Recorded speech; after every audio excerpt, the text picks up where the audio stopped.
Hello and welcome. My name is Brejé Williams, and I'm here to bring you the Bay State Banner Week in Review. Let's get into it. School funding. Is it time for a change? Massachusetts lawmakers are debating whether it's time to overhaul the way we fund public schools. State Senator Jason Lewis is leading the charge, pushing for a new commission to review the current funding formula. His argument? The Student Opportunity Act. This was passed in 2019 and was a step in the right direction, but it's still not completely enough. Schools are facing major budget gaps, and some districts are struggling to afford even the basics. Meanwhile, 233 school districts are splitting a $37 million minimum increase, but get this, some of the wealthiest towns are seeing more of that money than the struggling ones. That's because the formula doesn't properly account for the actual needs of lower income districts. Senate President Karen Spilka supports this push for change, but so far we've heard nothing from the House of Representatives, from the governor, nor from the state's education secretary. Lewis says it's up to parents, teachers, and students to push lawmakers into action. What happens next? Lewis wants his bill to move fast before the big Senate budget debate in April, but even if it passes, the commission wouldn't release recommendations until 2027.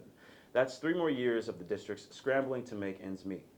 To help in the short term, he's also proposing an increase in state funding for schools, raising the state's share from 41% to 46% by 2030. It won't solve everything overnight, but it could be a step toward a more balanced system. Bottom line, Massachusetts has a school funding issue, and whether lawmakers act now or delay, it's students and teachers who will be feeling that impact.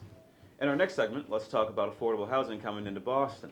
Boston is putting its money where its mouth is, and when it comes to affordable housing, Mayor Michelle Wu's administration just announced $64.2 million in funding to support over 600 new units across the city, both for renters and first-time buyers.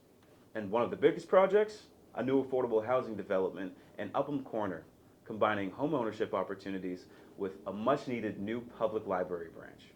That's right, an entire community hub in the making, with 33 affordable homes and revitalizing public spaces all in one. Mayor Wu says these investments are about more than just putting up buildings. They're about strengthening communities and making Boston a city for everybody. And considering Boston's sky-high housing prices, projects like these aren't just helpful, they're essential. City officials stress that this is about building wealth, especially in neighborhoods historically left out of home ownership opportunities. Kit Binns, a longtime Upham's Corner resident, put it bluntly. For people who haven't had a chance to build wealth, especially in communities of color, this is a breakthrough opportunity. But it's not just about affordability. These new developments are green as well. The city is pushing all 12 projects to meet zero emissions building standards, meaning these homes will run on electricity and solar power, cutting down on carbon emissions. Mayor Wu's administration has made affordable housing a top priority, and the numbers back it up. According to city data, Boston has built more affordable housing in the last 3 years than in any 3-year period since 1988.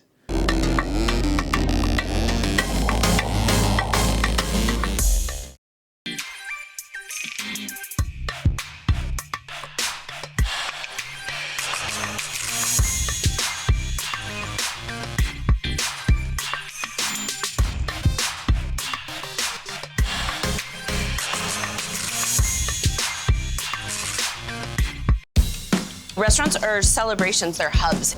It's about coming together, nourishing ourselves, our bodies, and our relationships with each other. We don't exist without the people that walk in our doors every day. We feed each other. Boston never gets old. The Boston restaurant scene right now is as exciting as it has ever been. There's spicy, dynamic, diverse food here. It's time for people to take a second look at Boston. Boston never gets old. Yeah!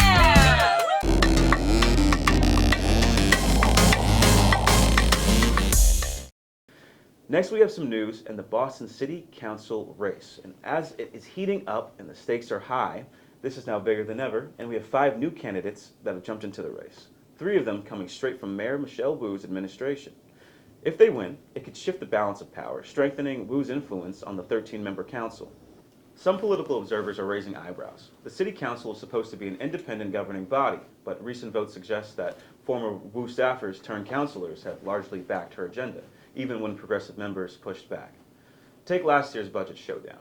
The council tried to shift a portion of the police budget to community services, but Wu vetoed it, and with the backing of her former staffers on the council, that veto held firm. Now with more insiders running for a seat, some worry this could blur the lines between the mayor's office and the council. Others argue these candidates can still operate independently. One thing's for sure, this election isn't just about who wins, it's about how Boston's power dynamics could shift for years to come. In our next segment, access to reproductive health just got a major upgrade in Boston. A new initiative from Action for Boston Community Development is installing public health vending machines stocked with free 24/7 access to STI tests, emergency contraception, pregnancy tests, condoms, and feminine hygiene products. The goal? Close the gap in reproductive and maternal health access, a gap that disproportionately affects Boston Black communities. Black infants are twice as likely as white infants to have low birth weights. STI rates among Black residents remain significantly higher than other groups. Pharmacy closures in underserved neighborhoods have made basic reproductive health care harder to access. Since launching in October, these vending machines, placed on 3 neighborhood services centers, have already been used over 300 times. Maureen Scott, ABCD's Director of Health Services, believes these machines are a true need for many. And this isn't just about convenience, it's about breaking down barriers. For many, access to emergency contraception or STI tests comes with stigma, transportation challenges, or financial burdens. These vending machines remove all of that, offering a private, judgment-free option. And ABCD is just getting started. The plan is to expand the program, adding more locations and supplies like HIV and HPV tests. This approach isn't new. Similar vending machines have popped up on college campuses, and Boston's Public Health Commission has introduced kiosks offering free naloxone and overdose prevention tools. But bringing reproductive care into community spaces, not just universities, it's a bold next step. At a time when reproductive health access is under pressure nationwide, Boston's public health vending machines could be a model for the future, giving people real options, when and where they need them most. In our next segment, let's get into some sports. Chiefs versus Eagles. Super Bowl 59 is set, and the Kansas City Chiefs and Philadelphia Eagles are heading to New Orleans on February 9th to battle for Vince Lombardi Trophy in Super Bowl 59. The 2-time reigning champs Chiefs kept their dynasty dreams alive with a nail-biting 32-29 win over the Buffalo Bills in the AFC Championship. Meanwhile, the Eagles steamrolled Washington 55-23, making a loud statement in the NFC title game. Patrick Mahomes, still him. The Chiefs' star quarterback delivered when it mattered most, throwing for 245 yards, 1 TD, and rushing for 2 more scores. Josh Allen and the Bills fought hard, but a clutch 4th down stop and Harrison Butker's game-winning kick sent Kansas City back to the big stage for the 4th time in 5 years. Over in Philly, the Eagles came out flying. Saquon Barkley, about to make his first Super Bowl debut, balled out, while Jalen Hurts, back on the Super Bowl stage, has one thing in mind: redemption.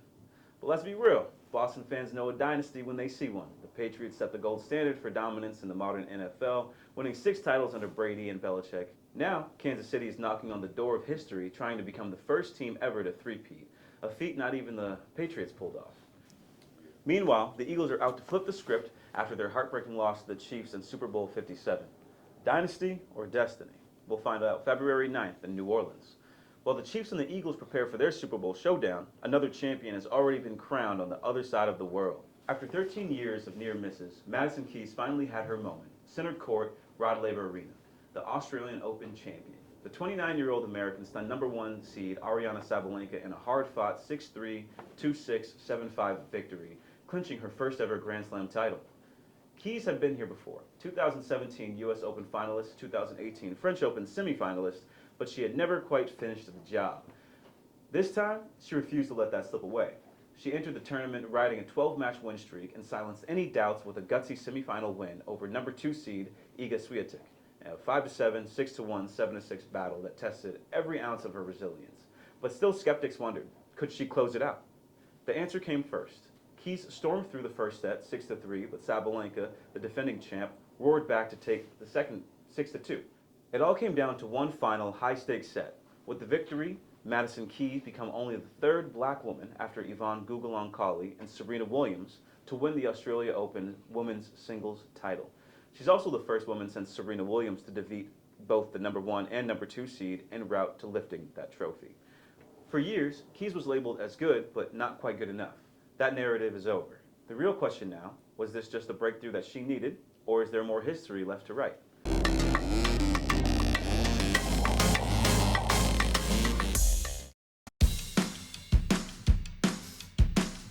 The Boston food scene is on fire. There's spicy, dynamic, diverse food here. It's a surprise to visitors that come here. They expect clam chowder and lobster rolls. Yes, we have that, but there's so much more. It's almost unpredictable. Once you're here, you'll see. Things heat up in a hurry. It's like, where's Boston gonna go next? Boston never gets old. Yeah!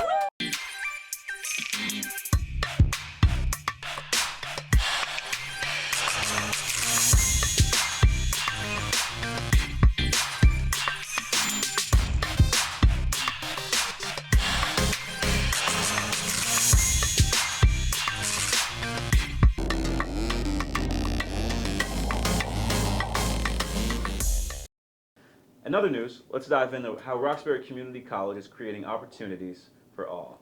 In this example, Sasha Nario, college didn't start as an inspiring journey. She spent years pursuing a business degree that didn't really excite her, struggling to stay engaged. But everything changed when she switched to physics, and an internship opportunity at Roxbury Community College helped her rediscover her passion for learning. Nario is one of 50 RCC students each year who gain hands-on experience through STEM-focused internships, bridging the gap between education and real-world careers. Through RCC's program, students can intern at biotech companies around Boston or research institutions like Northeastern University's Center for Theoretical Biophysics, where Nario completed her internship. Hillel Sims, RCC's Associate Vice President of Academic Affairs, has spent nearly a decade expanding internship opportunities. He believes these programs don't just teach skills. They provide crucial mentorship and networking connections that help students break into competitive fields. The city is also investing in STEM education. A new $50 million life sciences training center, funded through last year's Economic Development Bond Bill, will strengthen partnerships between RCC, Northeastern, and Mass Bioed, giving students more access to cutting-edge research. Beyond labs, RCC is working to connect students with STEM jobs.